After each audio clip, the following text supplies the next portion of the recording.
Hello बच्चों, कैसे हो आप सब? बढ़िया हो? तो आज हम करने जा रहे हैं रिफ्लेक्शन चैप्टर, जो आपका क्लास 10th बोर्ड का मोस्ट इंपॉर्टेंट चैप्टर, लाइट का first part, reflection in one shot और विद एनिमेशंस। तो चलो शुरू करते हैं। ठीक, तो जैसे कि आप देख पा रहे हो, ये लाइट जब हम क्या करते हैं, जो कैंडल को बर्न करते हैं या फिर आप घर पे स्विच ऑन करते हो तो लाइट ऑन होती है। क्लियर? सिमिलरली जब हम क्या करते हैं, माचिस है ना, मैच बॉक्स को जलाते हैं, मैच स्टिक को जलाते हैं, तो क्या होता है, तो उससे लाइट निकलती है। तो उस लाइट दिखती कैसे है या रिफ्लेक्ट कैसे होती है, हमें अपनी इमेज कैसे दिखती है? तो बहुत से क्वेश्चंस आपके माइंड में होंगे अब तक, है ना। तो चलो इसको अच्छे से करते हैं पहले आप। चलो आगे बढ़ते हैं। सिमिलरली जब सन से लाइट आती है ना, जब सन से लाइट रिफ्लेक्ट होके आए, दैट इज लाइट। हम रिफ्लेक्शन तो पढ़ेंगे, बट उससे पहले हमें क्या पता होना चाहिए, लाइट के बारे में पता होना चाहिए। इसलिए मैंने आपको मैथस्टिक की एग्जांपल दी कि उससे लाइट निकलती है। एलईडी बल्ब जो आजकल अपने घर पे यूज करते हैं, उससे लाइट निकलती है। सनलाइट से व्हाइट लाइट आती है, जो वो लाइट है वो रिफ्लेक्ट होके वापस जाती है, तो हमें जो आसपास के सराउंडिंग की थिंग्स है वो दिखने स्टार्ट हो जाती है। जैसे ये बच्चा कितना क्यूट है ना, आपके जैसे, है ना, क्यूट सा बच्चा क्या मिरर में देख रहा है, तो उसको अपनी इमेज दिख रही है, राइट। तो ये क्या है, रिफ्लेक्शन। और यहां से लाइट आई, ठीक है, यहां से लाइट आई, फिर वो व्हाइट लाइट रिफ्लेक्ट होगी तो हमें दिख रहा है बच्चा, ठीक है, बच्चे को दिख रहा है, वो अपनी इमेज दिख रही है। क्लियर है? तो आगे हम अच्छे से पढ़ेंगे, डोंट वरी। चलो इसको इरेज करके आगे बढ़ते हैं। तो आगे लाइट क्या है? Light is a form of energy. क्या है? Form of energy. जैसे डिफरेंट फॉर्म्स ऑफ एनर्जी आप लास्ट जो क्लास में स्टडी करके आए हो, different heat energy, chemical energy, sound energy, different forms of energy you read it about, है ना। तो light is a form of energy which help us seeing the objects, जो हमें देखने में हेल्प करती है, दैट इज लाइट, जो ऐसे कि अभी आपने देख रहा है। ठीक है, तो लाइट थ्योरी किससे आई?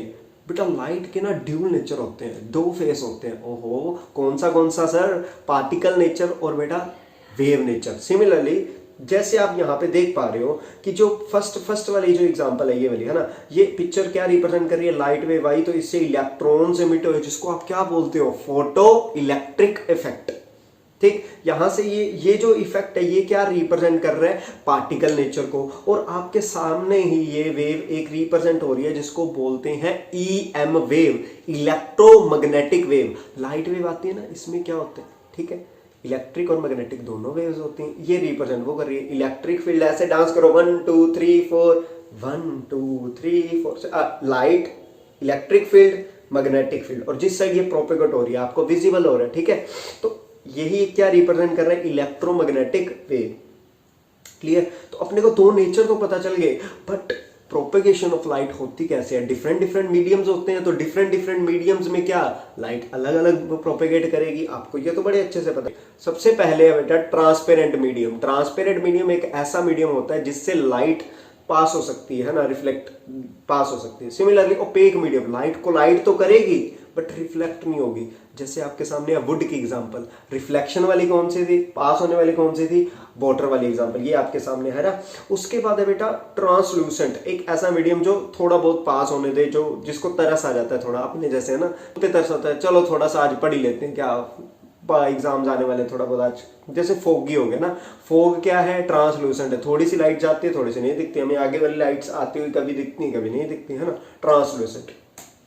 उसके बाद है कैरेक्टरिस्टिक्स, है ना। सबसे पहले लाइट ओरिजिनेट कहां से हुई हमने ये देखा, फिर उस कौन से मीडियम है, ठीक है, वो देखा, है ना। उसके बाद इसके कैरेक्टरिस्टिक्स क्या है, प्रॉपर्टीज क्या है, तभी तो लाइट रिफ्लेक्ट होती है, क्या प्रॉपर्टीज है वो हमें पता चलेगा। तो सबसे पहले इसके कैरेक्टरिस्टिक्स देखते हैं। Light is a electromagnetic wave, जैसे आपको बताया था, EM wave, electric field, magnetic field, propagation, है ना। सिमिलरली तो लाइट, हमें दूसरा पॉइंट जो मोस्ट इंपोर्टेंट है वो है स्ट्रेट लाइन में पाथ फॉलो होती दिखती है, कि लाइट जो है स्ट्रेट पाथ को फॉलो करती है। किसको फॉलो करती है? स्ट्रेट पाथ को। Very good. Light is transverse in nature. Transverse in nature आप पढ़ के आए हो 9th क्लास में, है ना, लॉन्गिट्यूडनल वेव, ट्रांसफर्स वेव। तो लाइट क्या है? Transverse wave. और जो मोस्ट इंपॉर्टेंट प्रॉपर्टी जो मुझे लगती है इसकी, the velocity of light changes from one medium to another medium. जब हम दूसरे मीडियम में जाते हैं तो उसकी वेलोसिटी चेंज हो जाती है, जो हम रिफ्रैक्शन में पढ़ेंगे। Very good. और जब एक मीडियम से दूसरे मीडियम में लाइट जाती है तो उसकी वेवलेंथ कभी चेंज नहीं होती है। कहां ध्यान है? हाँ, तो उसकी जो फ्रिक्वेंसी है, जब लाइट एक मीडियम से दूसरे मीडियम में जाएगी, मोस्ट इंपॉर्टेंट प्रॉपर्टी है वेलोसिटी चेंज होगी, वेवलेंथ भी चेंज होगी, बट उसकी फ्रिक्वेंसी कभी चेंज नहीं होती। फ्रिक्वेंसी क्या बेटा, नंबर ऑफ साइकिल्स पर सेकेंड, कितने नंबर ऑफ साइकिल्स, रोटेशंस और सब कुछ है ना, तो कितने साइकिल्स हैं वो सेम टू सेम रहते हैं, बट उसकी वेवलेंथ, वेव की लेंथ वो कम हो जाती है। क्या वेव की लेंथ, ट्रैवल करने की लेंथ वो क्या हो जाती है, कम हो जाती है, और उसकी वेलोसिटी भी। नहीं तो आपने ये पढ़ा होगा यहाँ पे v इज इक्वल टू क्या बच्चा बाटी, v is equal to frequency into lambda, right, frequency into lambda. Frequency अगर फिक्स होगी बेटा, फ्रीक्वेंसी ये वाली क्वांटिटी अगर फिक्स है तो वेलोसिटी क्या है, किसके ऊपर डिपेंड कर रही है, वेवलेंथ के ऊपर। अगर वेवलेंथ चेंज होगी तो वेलोसिटी भी चेंज होगी, अगर वेलोसिटी चेंज होगी तो वेवलेंथ चेंज होगी, वाइस वर्सा। होप सो आपको अच्छे से क्लियर हो गया, ये हम आगे यूज करने वाले हैं। क्लियर, आगे बढ़ते हैं बेटा।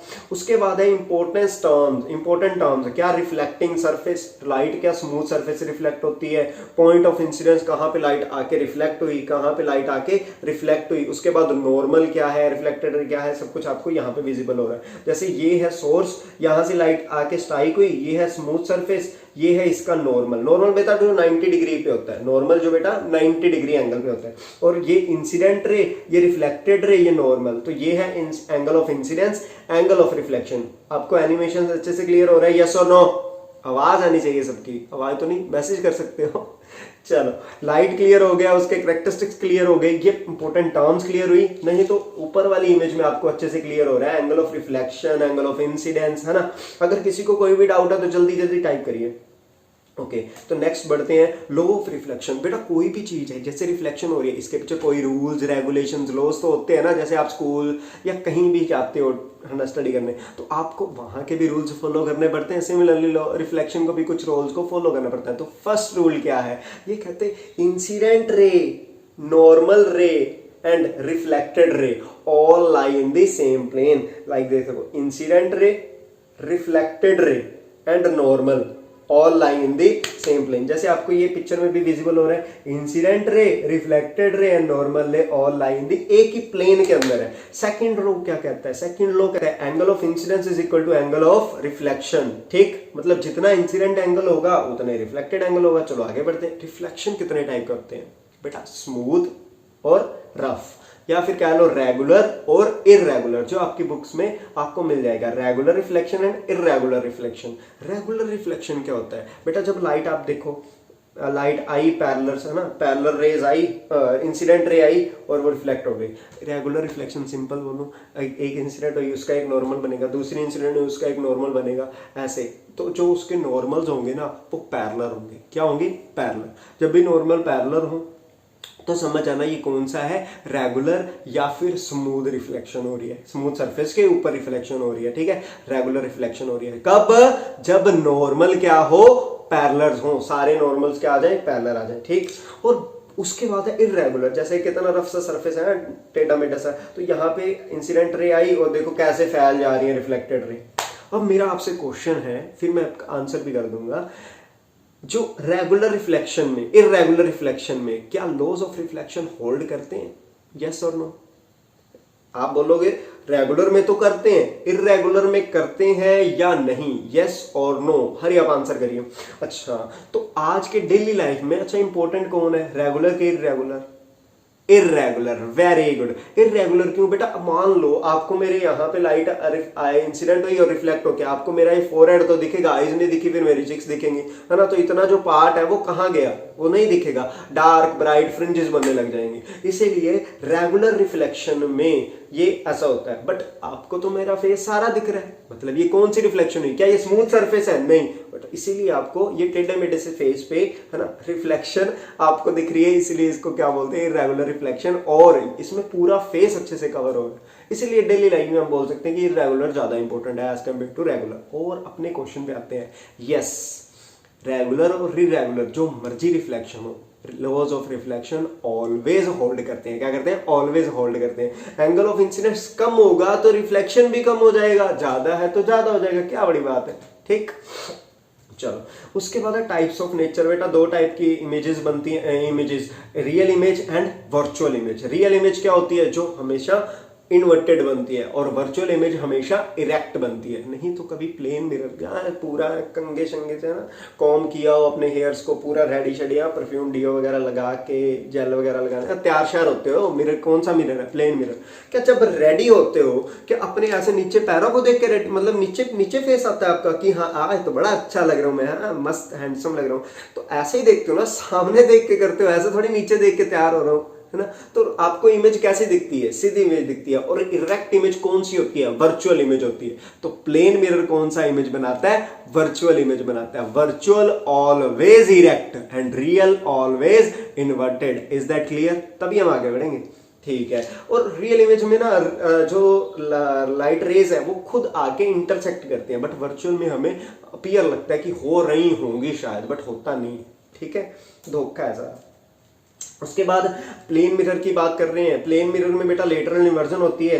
क्या प्लेन मिरर में क्या होती है, लेटरल इन्वर्जन, ठीक है। इन लेटरल इन्वर्जन मतलब आप वहां पे प्लेन मिरर के आगे जाके क्या करोगे, हाथ हैंड रेज करोगे तो आपको ये राइट हैंड अपना क्या दिखेगा, लेफ्ट, लेफ्ट राइट हो जाता है और राइट लेफ्ट में कन्वर्ट हो जाता है। इसको क्या बोलते हैं, लेटरल इन्वर्जन। जैसे कि अपना शिनचैन ऐसे हमें ठेंगा दिखा रहा है ना, मतलब थम्स अप करके बैठा, ठीक है।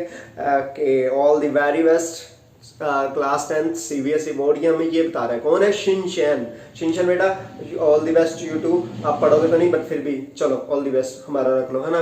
अच्छा चलो, राइट हैंड वो कर रहा है तो हमें क्या दिख रहा है, लेफ्ट हैंड दिख रहा है, ठीक है। तो इसको क्या बोलते हैं, लेटरल इन्वर्जन। उसके बाद reflection by a plane mirror. बेटा क्वेश्चन आएगा आपको सीबीएसई बोर्ड में, आ जाता है कभी कभी, how many images formed by two plane mirrors, how many number of images are formed by plane mirror. कुछ जो इंक्लाइंड एंगल्स पे पड़े हैं, ठीक है। तो उसके लिए फॉर्मूला आपके सामने, n is equal to 360 degree upon theta. Just आपने ये याद रखना है, 360 डिग्री अपॉन थीटा। आपने एक चीज याद रखनी है कि जो नंबर ऑफ इमेजेस है वो ओड आनी चाहिए। क्यों, वो रीजन बताता हूं। पहले आप समझो कि अगर आपका आंसर आया 360 डिग्री अपॉन थीटा, उसका आंसर आ गया ओड, जैसे 3 आ गया, 5 आ गया, 7 आ गया, वट एवर इट इज, तो वही नंबर ऑफ इमेजेस आप आंसर टिक करके आओगे। सिमेट्रिक असिमेट्रिक भी समझ लो, बट ये आपका ज्यादा डिटेलिंग में नहीं जाएगा। आपको इमेजेस क्वेश्चन में how many number of images, और अगर बेटा आपको आ गया इवन नंबर, जैसे 360 डिग्री अपॉन 360 डिग्री अपॉन 60, तो आंसर क्या आया 6, तो दैट इज रॉन्ग आंसर है। क्या है, रॉन्ग आंसर। तो वो क्यों रॉन्ग आंसर है, क्योंकि 360 डिग्री अपॉन 60 आंसर 6 बना, ठीक है। तो उसमें से आप क्या करोगे, एक माइनस कर दोगे तो आंसर क्या आ जाएगा 5। क्या आ जाएगा, नंबर ऑफ इमेजेस आप क्या टिक करके आओगे 5। क्यों, क्योंकि बेटा दो इमेजेस होती हैं, वो क्या करती हैं, एक दूसरे के ऊपर सुपर इंपोज हो जाती हैं। मतलब मान लो एक के पीछे दूसरा खड़ा है तो हमें वो एक ही दिखेगा, क्लियर है। तो हमेशा हमें नंबर ऑफ इमेजेस ओड ही दिखती हैं, ये माइंड में आपने फिट कर लो बात, ठीक है। सिमेट्रिक असिमेट्रिक में अभी नहीं जाना, वो आपको बता दिया जाएगा, बट अभी आपने सिर्फ इतना ध्यान रखना है कि हमेशा ओड नंबर में छोड़ना है आंसर, ठीक। ओके, बहुत इंटेलिजेंट बच्चे हो यार आप तो। ऐसे नंबर ऑफ इमेजेस जैसे आपको, अच्छा प्लेन मिरर कैसे, जैसे देखो प्लेन मिरर ऐसे रख दिए कुछ एंगल पे, कितने डिग्री पे, 90 डिग्री पे, तो नंबर ऑफ इमेजेस आप खुद बताओ कितनी बननी चाहिए। 360 डिग्री, आप खुद रखो 360 डिग्री अपॉन 90, 360 डिग्री अपॉन 90, तो आंसर क्या आएगा 4। क्या आएगा 4, बट ये तो क्या है सर, इवन नंबर है, तो इसमें से क्या किया जाए, एक माइनस कर दो तो आंसर क्या आएगा 3। वाह, बहुत अच्छे से आती है यार आपको काउंटिंग, तो आप काउंट भी कर लो 1 2 3 4, 1 2 और 3। ये देखो 3 इमेजेस बननी है और अपन भी 3 ही निकालनी है। ओके चलो आगे बढ़ते हैं। अच्छा ठीक है सर, आगे क्या आएगा, रिफ्लेक्शन प्लेन मिरर से समझ आ गया। अब और कितने टाइप के मिरर होता है बेटा, एक होता है कनकेव मिरर, एक होता है कन्वेक्स मिरर। कनकेव आप ऐसा याद रखो कि सीधा चम्मच, उसको क्या बोलेंगे कनकेव मिरर, और कन्वेक्स उल्टे चम्मच को आप क्या बोलते हैं कन्वेक्स। ये देखो अगर ये इमेज है, ये मिरर है, ठीक है। अगर लाइट ये क्या है, मिरर का एंट्रेंस, क्या है मिरर का एंट्रेंस, और एंट्रेंस के अगर आप अंदर जाए तो मतलब ये केव के अंदर लाइट जा रही है, अगर तो लाइट अंदर तक जाए तो अंदर से रिफ्लेक्ट होके आए तो आप बोलेंगे ये कौन सा मिरर है, कनकेव। केव मतलब गुफा, है ना, ठीक है। तो लाइट आई टू डू डू डू डू डू, ये एंट्रेंस है, इसके अंदर जाएगी फिर वहां से रिफ्लेक्ट हुई तो केव के अंदर गई, तो इसलिए इसको बोलते हैं कनकेव। नहीं तो आप सीधा चम्मच और ये उल्टा चम्मच, अगर यहाँ से रिफ्लेक्ट होगी तो उल्टा चम्मच। ठीक है, इसके प्रिंसिपल एक्सिस है, फोकल लेंथ है, ये हम आगे टर्म से डिस्कस करते हैं। ये देखो, अब देखो यहाँ पे ये है प्लेन मिरर, इसको ए पूरी लेंथ को मिरर के क्या बोलते हैं, अपर्चर। क्या बोलते हैं, अपर्चर। ठीक, और ये सेंटर पे जो ये वाला पॉइंट है इसको बोलते हैं फोकल, और ये है पोल, ये है पूरी प्रिंसिपल एक्सिस, उसके बाद ये पॉइंट है फोकस, और ये है सेंटर ऑफ कर्वेचर। सिंपल से, इतना कॉम्प्लिकेटेड तो करना ही नहीं ना। मान लो आपके हाथ में क्या है, लड्डू। क्या है, लड्डू। ठीक, मुंह में पानी आया, 2 रुपए के 2 लड्डू जो ऐड आती थी वो वाले नहीं, खाने वाला मिठाई वाला लड्डू। ये है प्लास्टिक की बॉल, अज्यूम कर लो, मस्ती मजाक बाद में, अभी बोर्ड के ऊपर ध्यान देना है। अब देखो ये है बॉल, क्या है, बॉल। ठीक, प्लास्टिक की। अब यहाँ पे क्या होता है, सेंटर पे बॉल के स्फीयर के सेंटर पे ये है सेंटर, तो वही है सेंटर ऑफ कर्वेचर। देखो इसको हाफ कर दो, ये बन गया कनकेव मिरर, ये है सेंटर ऑफ कर्वेचर, और सेंटर से ये वाला डिस्टेंस क्या होता है, रेडियस ऑफ कर्वेचर। क्या होता है, इसलिए इसको क्या बोलते हैं पूरे को, रेडियस ऑफ कर्वेचर। और बेटा जी, radius of curvature is equal to focal length का डबल। क्या, डबल। आप क्या करो, रेडियस ऑफ कर्वेचर का हाफ कर दो, तो आपके पास क्या आ जाएगा, फोकल लेंथ। तो फोकल लेंथ का डबल कर दो, क्या आ जाएगा, रेडियस ऑफ कर्वेचर। ये रिलेशन भी आपने अपने माइंड में बिठा लेना है। Radius of curvature is equal to double of focal length. ठीक है, और उस पॉइंट को क्या बोलते हैं, उस पॉइंट को क्या बोलते हैं, फटाफट फटाफट, सुना नहीं, थोड़ा ऊंची बोलो। जय माता दी किसने बोला, थोड़ा ऊंची बोलने के लिए बताना, बोलना है क्या, रेडियस ऑफ कर्वेचर का सर हाफ कर दो, क्या आ जाएगा, फोकल लेंथ, और उस पॉइंट को क्या बोलते हैं, फोकल पॉइंट। ओके, बड़े अच्छे से क्लियर हो गया। अब देखिए इसमें देखो, ये है image formation by concave mirror. क्या है, image formation by concave mirror. अब देखो लाइट यहां से, ये देखो अलग अलग इमेजेस बनाएंगे। ठीक है, अब देखो यहां से आप क्या अलग अलग इमेजेस बनाएंगे, image formed by concave mirror. ये आप आगे देखते हैं अच्छे से, image formation by concave mirror. First case क्या है बेटा, आपने ना एक चीज याद रखनी है, ये क्या लिखा है, ये क्या लिखा है, आवाज आनी चाहिए। ये है इफ, आई और एफ, ये क्या है, बेस्ट फ्रेंड फॉर एवर। क्या है, बेस्ट फ्रेंड फॉर एवर। ठीक है, आई और एफ, मैं और मेरा फ्रेंड। ठीक है, इफ याद रखना।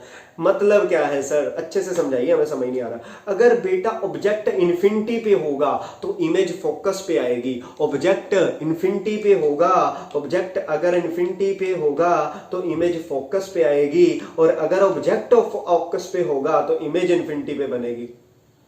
आई मतलब इन्फिनिटी। अगर ऑब्जेक्ट इन्फिनिटी पे तो ऑब्जेक्ट इन्फिनिटी पे तो इमेज फोकस पे, और अगर ऑब्जेक्ट फोकस पे तो इमेज इन्फिनिटी पे। ये बात अच्छे से दिमाग में फिट होनी चाहिए। 2 केसेस अपने खत्म। ठीक, कहां से, इफ से, आई मैं और मेरा फ्रेंड। ठीक, आप अपनी फ्रेंड के बारे में सोच लो। क्या बात। चलो पढ़ने की ओर ध्यान दो। अच्छा, when the object beyond the centre of curvature, अगर object beyond the centre of curvature, जैसे कि आप ये एनिमेशन में देख पा रहे हो कि अगर ऑब्जेक्ट को क्या किया जाए, अगर ऑब्जेक्ट को सेंटर ऑफ कर्वेचर से थोड़ा पीछे रखा जाए तो इमेज कहां बनती है, इमेज बनती है बेटा सी और एफ के बीच में। सी और एफ के बीच में। ये थोड़ा कॉम्प्लिकेटेड सा हो जाता है तो हम इजी करके चलेंगे, क्योंकि हम तो पंजाब से बिलोंग करते हैं ना, पंजाबीज है ना। पंजाब पुलिस, जब भी हमें कोई प्रॉब्लम होती है तो हम किसको बुलाते हैं, पंजाब पुलिस को। तो बेटा इसमें भी पंजाब पुलिस की हेल्प लेंगे डायग्राम बनाने के लिए। इसको आप साइड पे रखते हैं एक बार, पी पंजाब पुलिस। ठीक है, हेल्प तो करेगी।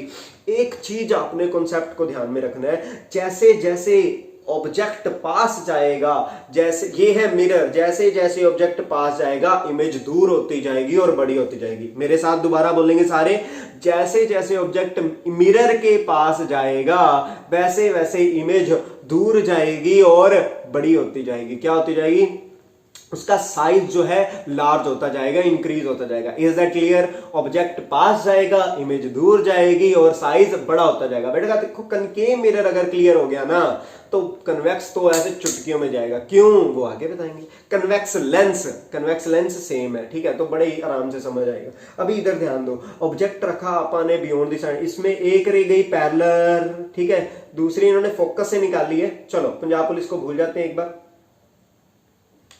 ये वाली ट्रिक आप फिर कभी पढ़ेंगे, पंजाब पुलिस वाली ट्रिक फिर कभी पढ़ेंगे, क्योंकि अब आपके सामने ये जो इमेज बन रही है फोकस से एक रे जाएगी बेटा पैरेलल जो कहां से क्रॉस करेगी फोकस से, एक रे जाएगी पैरेलल जो कहां से निकलेगी फोकस से, और जिस पॉइंट पे ये कट करेंगे वहां पे क्या बन जाएगी इमेज, क्या बन जाएगी इमेज। होप सो आपको अच्छे से क्लियर हो रहा है। आप बेटा फोकस से क्लियर करवा सकते हो, पोल से निकलवा सकते हो, इसलिए मैं हमेशा लेता हूं पैरेलल रे और एक पोल वाली रे। क्या, एक पैरेलल रे और एक ये वाली जो मैं अभी रेड से बनाऊंगा, ठीक है, ऐसे स्ट्राइक करके ऐसे जाएगी, ठीक है। मेरा ये इसलिए पंजाब पुलिस मेरी हेल्प कर देती है ट्रिक में। आप जो भी आप पढ़ के बैठे हो अभी उसको माइंड में रखो, बट कॉन्सेप्ट क्लियरिटी के लिए आपको ये वन शॉट वीडियो दी है फटाफट रिवाइज करने के लिए। चलो आगे बढ़ते हैं। अगर ऑब्जेक्ट सेंटर ऑफ कर्वेचर पे ऑब्जेक्ट पास आ गया, इमेज दूर जाएगी, पहले यहां पे थी सी और एफ के बीच में, अभी दूर चली गई, मिरर से दूर जाएगी, मतलब सेंटर ऑफ कर्वेचर पे, और बेटा जी सेम साइज बनेगी, रियल और इन्वर्टेड बनेगी। रियल इन्वर्टेड इमेज ऑलवेज क्या बनेगी, इन्वर्टेड इमेज कौन सी होती है, रियल इमेज, है ना। वेरी गुड, बहुत अच्छे। आगे ऑब्जेक्ट अगर सेंटर ऑफ कर्वेचर और फोकस पे चला जाए तो ऑब्जेक्ट और पास गया, इमेज और दूर गई, पहले यहां थी, पहले यहां पे, फिर यहां पे, अब देखो इमेज और दूर हो गई, यहां पे ऑब्जेक्ट पास गया, इमेज दूर हो गई। बनानी आपको आती है क्योंकि आप द मोस्ट इंटेलिजेंट स्टूडेंट्स हो। ओके सर, बढ़े आगे, यस और नो, समझ आया या नहीं आया आप बताओगे, फीडबैक दोगे तो ही पता चलेगा समझ आ रहा है अच्छे से, ठीक है, मजा आना चाहिए। ऑब्जेक्ट अगर फोकस पे रखें तो ऑब्जेक्ट फोकस पे बेटा आपको पता है आई और मेरा फ्रेंड आई और एफ, है ना, इफ अब ऑब्जेक्ट फोकस पे है तो इमेज कहां बनेगी, इन्फिनिटी पे। क्या, कहां पे, इन्फिनिटी पे, और दिखती नहीं आपको, ऐसे पागल बनाते हैं ना, दिखती नहीं इमेज, इन्फिनिटी पे चली जाती है। ओके, अब लास्ट केस, ऑब्जेक्ट अगर फोकस पे रखा जाए तो इमेज कहां बनती है, बिहाइंड द मिरर। कहां पे, ऑब्जेक्ट अगर फोकस और पोल के बीच में, ऑब्जेक्ट और पास आ गया, इमेज दूर चली गई, कहां पे, बिहाइंड द मिरर ही चली गई, वो नाराज होगी इमेज। अब क्या, इमेज को मनाना पड़ेगा। अच्छा, इसमें ना बड़ी अच्छी अच्छी चीजें आपको याद रखने के, क्या, कनकेव, कनकेव को तोड़ दो, केव, केव का मतलब गुफा, और बेटा गुफा में कौन रहता है, शेर अंकल, है ना, लोइन जी, हाँ लोइन रहते हैं, lion is the king of forest, lion is the king of forest. अब कनकेव मिरर भी क्या है, किंग ऑफ मिरर्स, क्या है, king of mirror. Concave mirror क्या है, किंग ऑफ मिरर। क्यों बोल रहे हैं, क्योंकि बेटा किंग का काम क्या होता है, सबको इकट्ठा करके रखना, अपनी प्रजा को इकट्ठा करके रखना। कनकेव मिरर भी क्या करता है, सारी लाइट्स को एक जगह पे इकट्ठा करके रखता है। क्या करता है, सारी लाइट्स इधर से उधर से उधर से इस एक पॉइंट के ऊपर इकट्ठी कर देता है। क्या कर देता है, इकट्ठी, मतलब कन्वर्ज कर देता है। क्या कर देता है, कन्वर्ज कर देता है। तो कनकेव मिरर भी क्या काम कर रहा है, इकट्ठा करने का। तो हुआ कि नहीं हुआ किंग, तो इसीलिए इसको मैं क्या बोलता हूं, king of the mirror is also known as, concave mirror is also known as converging mirror. क्या बोलते हैं, कन्वर्जिंग मिरर। होप सो अच्छे से क्लियर हो गई बात। चलो आगे बढ़ते हैं। उसके बाद है image formation by convex mirror. क्या, कन्वेक्स मिरर,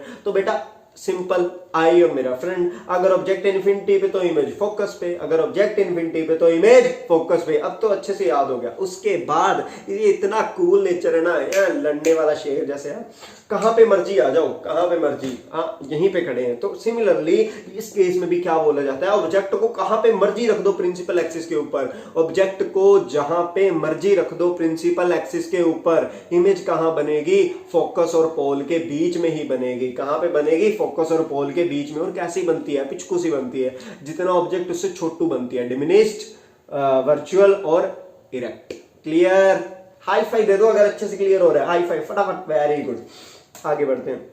ये सारा चार्ट, इसको खाना नहीं है, ठीक है, चार्ट तो है बट खाना नहीं है, इसको अच्छे से पढ़ना। जो भी आप अभी स्टडी करके आए हैं ये पूरा का पूरा यहीं पे आपको कंसाइज फॉर्म में दे दिया है, स्क्रीनशॉट ले लिए, ठीक है। चलो आगे बढ़ते हैं। उसके बाद sign convention, sign convention, okay, ये द मोस्ट इंपॉर्टेंट, मतलब कह सकते हैं टॉपिक ऑफ दिस चैप्टर। क्यों, क्योंकि ये बेस बन जाता है। अगर अपने को कोई भी फॉर्मूला, कोई भी वेपन यूज करने हैं तो इसको साइन कन्वेंशन को ध्यान में रखना पड़ेगा। आपने एक सिंपल सी दिमाग में रखना है, ये है अगर ओरिजिन, तो इधर वाली सारी एक्सिस क्या होगी, नेगेटिव एक्सिस, और इधर वाली सारी क्या होंगी, पॉजिटिव एक्सिस। तो बेटा यहाँ पे इस पॉइंट के ऊपर जहां पे मर्जी ऑब्जेक्ट इधर रखते हैं तो यू की वैल्यू नेगेटिव, u की वैल्यू नेगेटिव, और v यहाँ पे बन गया v, और हाइट देखो पहले इसकी, हाइट देखो, ये है x एक्सिस और ये थी y एक्सिस, है ना, ये है पॉजिटिव y, अगर ये पॉजिटिव y है, अगर ये पॉजिटिव y है तो हाइट क्या होगा, पॉजिटिव, u की वैल्यू नेगेटिव, v की वैल्यू भी नेगेटिव सर,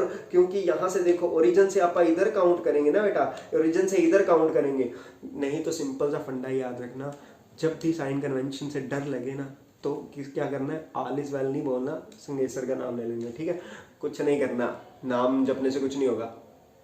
जब भी साइन कन्वेंशन में प्रॉब्लम आए ना तो क्या करना, जस्ट एक चीज अज्यूम करनी है, क्या कि जो मिरर है या लेंस है उसको ओरिजिन पे कंसीडर करके चलना है आपने, क्या करना है, ओरिजिन पे रखो, जहां पे ऑब्जेक्ट है वो है नेगेटिव साइड, और जहां पे दूसरी वाली साइड क्या होगी, पॉजिटिव, ठीक, क्या होगी, पॉजिटिव, क्या होगी, पॉजिटिव, क्या होगी, पॉजिटिव, वेरी गुड। तो यही चीज आपने दिमाग में रखनी है, और क्या करना, मिरर या लेंस को ओरिजिन पे, जहां पे ऑब्जेक्ट है वो negative side, object is always on the negative side, हाँ, भोला भाला है ना तो उसको कोई भी बुद्धू बना देता है, ठीक, आपने नहीं बनना, u इज ऑलवेज नेगेटिव। और बेटा कई बार पता क्या होता है क्वेश्चन में, जैसे एनटीएससी में पूछ लेते हैं क्वेश्चन, नहीं तो आपके बोर्ड्स में भी हम पूछ लेंगे कि बहुत सारा क्वेश्चन सोल्व करवा के पूछेंगे, दे के पूछेंगे कि कौन सा लेंस है, कौन सा मिरर है, क्या कौन सा मिरर है, कनकेव मिरर या कन्वेक्स मिरर, और लेंस की बात कर लेंगे, कन्वेक्स लेंस है या कनकेव लेंस। तो आपने बस एक चीज याद रखनी है, अगर फोकल लेंथ नेगेटिव है, क्या फोकल लेंथ नेगेटिव है, अगर फोकल लेंथ की वैल्यू